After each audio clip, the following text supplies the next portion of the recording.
Let's continue. Unit 3, we're going to get back into the history, step away from the political science and the documents, and go back with the chronology here. Define the presidential cabinet. Understand it today, understand it then, know the key players then, and understand Washington's philosophy in terms of the presidential cabinet. So you're going to see kind of a timeline. Jamestown, Plymouth, Massachusetts, the French and Indian War, then the American Revolution, then the Constitution, then the Bill of Rights, and that's pretty much up to where we are at this point. Of course, there's much more that we could put in there, but that's a general timeline so far through American history. Some of the key points, the development of our political philosophy, the development of our national character. The Constitution, 3 parts. If you don't remember them, go back and watch the videos again. They're important to know because we still follow the Constitution. Everything that you need to know about the American government every single day is in this document. The preamble. Everything that the government does every single day is listed here. This is the job of the government. This is what we, the people, consent. We give the government our power, so they use that power to fulfill the following tasks. And then Article 1 describes the legislative branch, which their main job is to make laws. There's other things that they can do. You can check out Section 8 of Article 1 for the enumerated powers of the legislative branch. Article 2 talks about the president and their job. So the Article 1 will describe the legislative branch, which makes the laws. And then Article 2 will describe the job of the president, which is to carry out the laws. And then Article 3 talks about the judicial branch, and their job is really to decide if the laws are fair, have people broken the laws, or do the laws follow the Constitution. Go back and watch those videos again. The Bill of Rights, there's your First Amendment, there's your Second Amendment, your Third Amendment, your Fourth Amendment, your Fifth Amendment. A lot of stuff in the Fifth Amendment. Sixth Amendment, Seventh Amendment, Eighth Amendment, Ninth Amendment. Go back and watch the video again. We don't need to review it, but there it is. A lot of stuff. And all these things are very, very important. There's a reason why I spent so many videos going over the Constitution and the articles and the preamble and the amendments. It's because they are the backbone, they are the support, they are the base, they're the structure of your life. I know it's hard to believe, but it is important that you have freedom of speech. It is important that you have some freedom of privacy. So, getting into the history now, the first cabinet, and all these guys are pretty important except for maybe Knox, but everyone wanted like Jefferson, Adams, Washington, Hamilton, all very significant dudes. Why are they significant dudes? Well, they did significant things and they had great ideas. What is it? What is a cabinet? So remember, Article 2 describes the executive branch of our government. And we are all familiar with the president and the vice president. They are the leaders of the executive branch. But there's many other leaders in the executive branch that have many other roles and responsibilities and duties. The president cannot do everything. Imagine all the things that are happening in the country every single day. And we'll talk about this in a second. It's too much for one president. So he creates a cabinet to help him, to be his chief advisors, to be his experts in every single domain or every single field. They are the expert of a specific field. Now, he might have ultimate say, but he will rely on them for their expertise. For example, agriculture. Barack Obama, great leader, like him, don't like him, that's up to you to decide, but we can all agree, even if you are the biggest Barack Obama supporter or you don't like him as a president at all, we can agree that agriculture and farming, probably not his expertise. Probably not.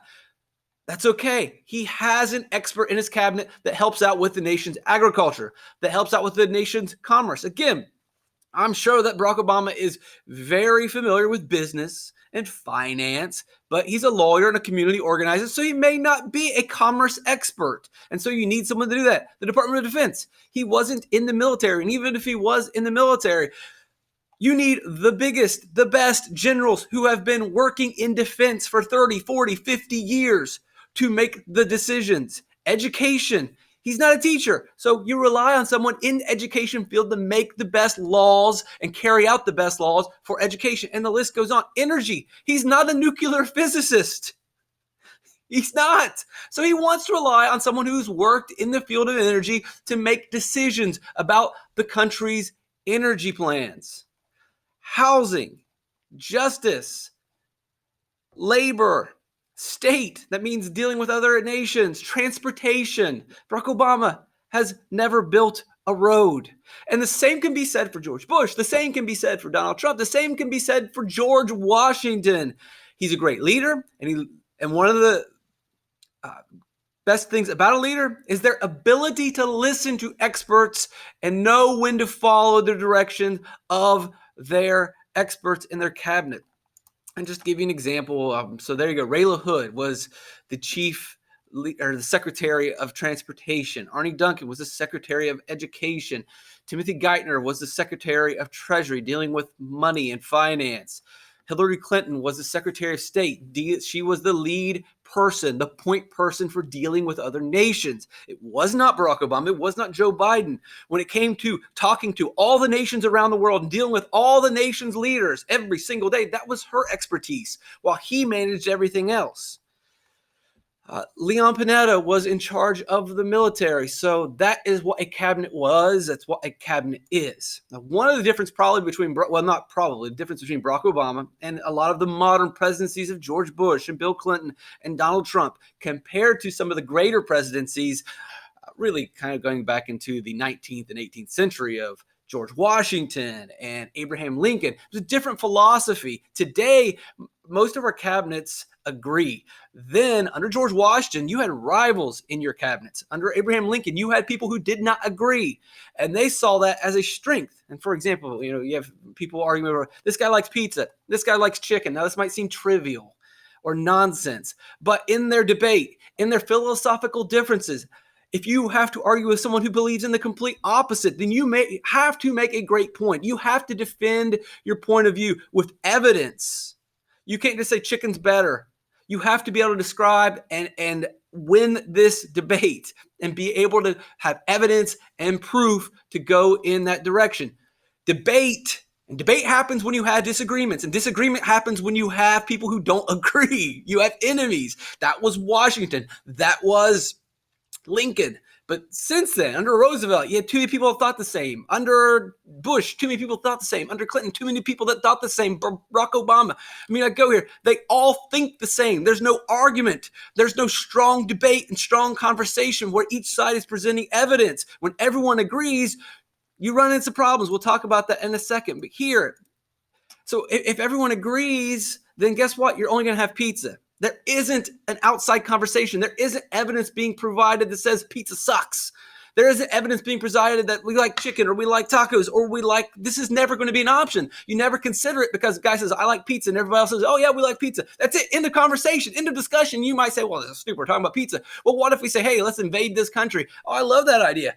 No one's there to say, hey, maybe we shouldn't invade Iraq. Maybe we shouldn't invade Afghanistan. Maybe we shouldn't stay in Afghanistan. Maybe we shouldn't stay in Iraq. Maybe we shouldn't make the schools follow this specific procedure. Maybe we shouldn't test everyone every single day. There's no one to question any of the discussions. There's no one that thinks completely opposite. But under Washington, under Lincoln, you have people who completely were diametrically opposed. And so if I like pizza, the other guy liked chicken, and we had to prove why pizza was the best, or I had to prove why chicken was the best. And even if I didn't change your mind, at least we had the conversation, thinking about all the possibilities, thinking about all the consequences, thinking about all the trade-offs. You don't have that. And this doesn't just apply to social studies. If you run a business and you have a group and you have employees, if everyone thinks the same, you can run into some real problems because you don't see things coming. You don't think about all the possible problems. You don't think about what could go wrong. Warren Buffett's one of the richest men in the world. One of his lead advisors, the way that he approaches every decision that he has to make is, what if it goes wrong? What if the opposite is true? That type of thinking is the thinking of Washington having a cabinet filled with enemies. That is a successful way of thinking. Loser think is bringing in everyone who thinks the same. We follow group think and we don't even explore anyone else's ideas and we don't even listen to criticism, which is unfortunately the direction that we're in. But back then, and hopefully we can get back to this today, we had people who did not get along. And if you look at Jefferson versus Alexander Hamilton, diametrically opposed. And you can go through this list. These guys were in Washington's cabinet. Washington brought these two men because they were brilliant. Because he knew they knew their stuff. And he also knew that they completely hated each other, didn't agree on anything, were the opposite. But he knew that bringing them together would end up ultimately going in the best result. And we will focus mainly at the end of this video on protective tariffs versus free trade. A tariff is a tax on imported goods. We'll go into that in a second. Free trade does not mean things are for free. It means the trade or the buying of selling goods with other nations is free of government intervention, free of government coercion, free of government taxation. You're basically free from the government. You can trade with whatever nation you want, and the government's not going to get involved. The government's not going to tax.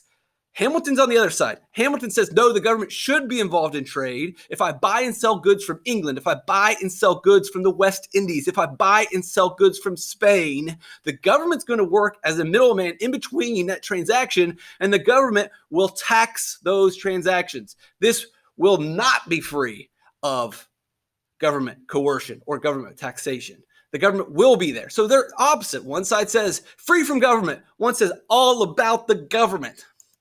And we'll take this mainly from Hamilton's perspective because Hamilton is going to win these debates. Hamilton's thinking about the future. Hamilton is completely different from Jefferson. Hamilton sees America as a completely different America. Just imagine today in your brain, you're thinking, what's America going to look like in 50 years? And you have whatever vision. And that's what Hamilton's doing. The America that Hamilton sees in 50 years is completely different than the America that Jefferson envisions. And both of them are fighting for their dream. Hamilton ultimately is going to win, and protective tariffs are going to be the plan. So remember, a tariff is a tax on importing and exporting goods. So if Americans buy shoes from England for $5, if there's a tariff on those shoes, $5, let's say it's a 50% tariff, so that's 50% of $5 is $2.50. So ultimately, when you buy that shoe, it's $7.50 because of the added tax. You might be saying, why are they doing that? Why are you raising the price of shoes? Well, two reasons. One, the tax will go towards the government paying for programs and services. The other issue, we're going to get that in a second. So one, the tax is to help the government. Two, the tax works as a disincentive. Taxes curb behavior. When you raise taxes on something, you do less of that. Taxes are punitive. Taxes are punishments. Taxes are bad. And Hamilton knew that. Taxes will curb people's behavior. Yes, it helps raise money for the government, but taxes work in another way. Just like today, if you go buy cigarettes, and don't do that, cigarettes will kill you. You pay a lot of money on taxes for cigarettes. The taxes are almost worth more. The taxes are higher than the actual cigarettes. Why is that? Because the government is trying to persuade you not to buy them. They're trying to curb your behavior. And that's what this is all about. So you buy the shoes from England. That's $5. That money goes to England. That's money that's going out of our nation. Just like today, our money goes to China, and China uses that money and spends it. Well, this time it was England was spending the money.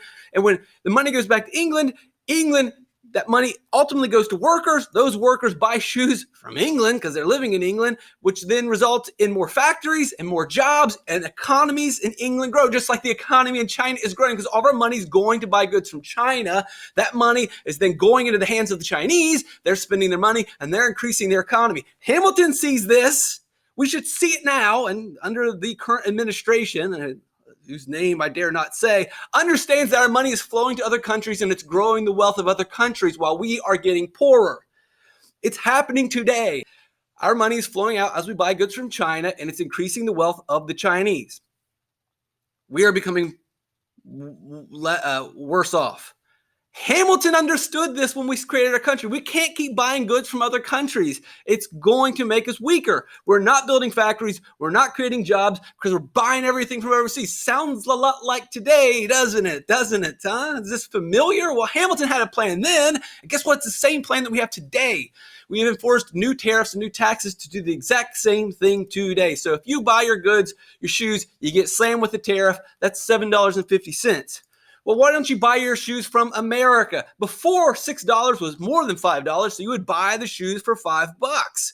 But now, these shoes are actually cheaper than the English shoes because of the tariff. So you buy American. When you buy American, that means money goes into the hands of American workers. It creates American jobs, and our economy grows instead of the English country growing. And that's Hamilton's plan. When he sees the future in 50 years, he sees a future of manufacturing, of factories, and of jobs. And it has to start now with the tariffs. If we don't do the tariffs, we'll never jumpstart the economy. We'll never get the manufacturing going. We need to put these tariffs in place now, cut off England to get our economy rolling. And once it gets rolling, maybe we get rid of the tariffs. And that's the same philosophy today. China's growing too fast. So the idea is you put these tariffs on China, and that will help America's economy and factories and manufacturing get off the floor and get moving. That's at least the concept. Whether that happens or not, that remains to be seen.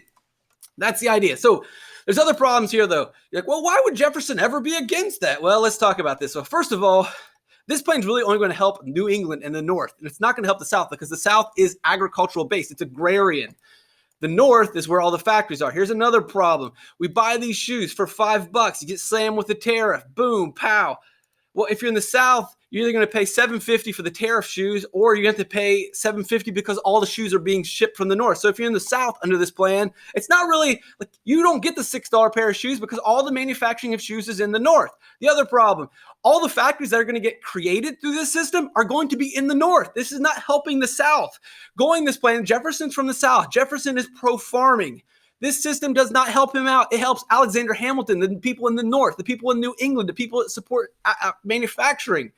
This is not going to help the South whatsoever. The South is going to pay higher prices and get none of the benefits, whereas the North gets all the benefits. This is an agricultural-based economy. Basically, what's happening is the South is being forced to subsidize the North. Through this tax, through this tariff, is a redistribution of wealth. The South is basically being forced to take their profits and their money and support the growth of the North.